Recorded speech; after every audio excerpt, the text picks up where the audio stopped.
We're here in Ellsworth, Iowa. We're at the RotoForm Molding plant where we make Swell Watercraft kayaks. We took about 3 years to develop a patented valve system that drains water out of a sit-on-top's cockpit. So this is the only kayak in the world that actually utilizes this system.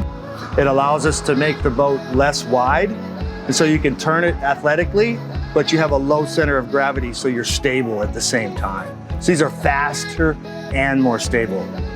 Well, we broke ground last spring. We were able to get concrete poured last July. We started moving the equipment in August, which was basically just a bunch of metal parts that we put together to get what you see today. And we made our first kayak on January 4th, 2024. Since we started off in January, we've been able to produce about 400 units out of here.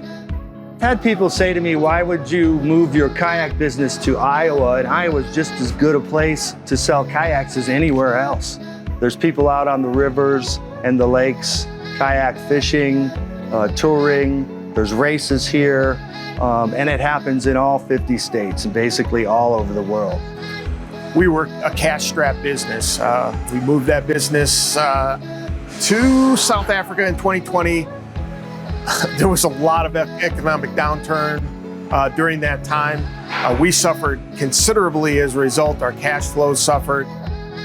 You know, we looked around. Where does it make sense in the United States to kind of locate an operation like this that's going to kind of bring in manufacturing that's high quality and is supported by the community. So we looked around quite a bit. We looked in many states in the Midwest, in the West, and out on the East Coast, and in the South, came and found that Iowa really had a great opportunity because the workforce is frankly very dedicated and hardworking.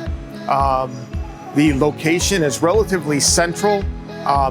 There's highways that go both east and west and north and south directly from where we're at, and it just seemed like a logical fit.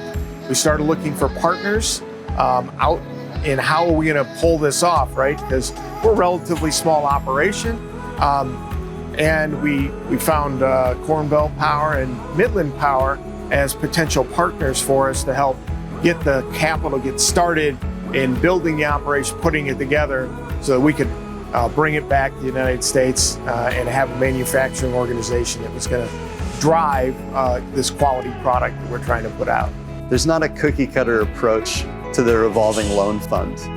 We look for bridging the gap for companies that are coming to enhance economic growth in the communities that we serve, as well as to add services for our membership and those in the rural territories that we serve. So we take each project and we look at it and we really consider the economic impact as well as those services. What kind of project is a good project, is a responsible project, and can enhance the quality of life for the communities. You think about the benefits that adding employment to a community offers that community. There's things like the iron in the ground from the actual infrastructure of that business increases the tax base for that community. So that's able to help stabilize taxes for all residents in and around the community. But additionally, adding jobs means money spent within that community for those who live here, or for the additional people who live in or are moving to the community. So it's really a win-win on multiple sides. So if we would not have had that available capital fund, there's a good chance the small business that we had may have just folded and failed. And we wouldn't have been able to put this together as a budding local industry that is going to benefit this community long term.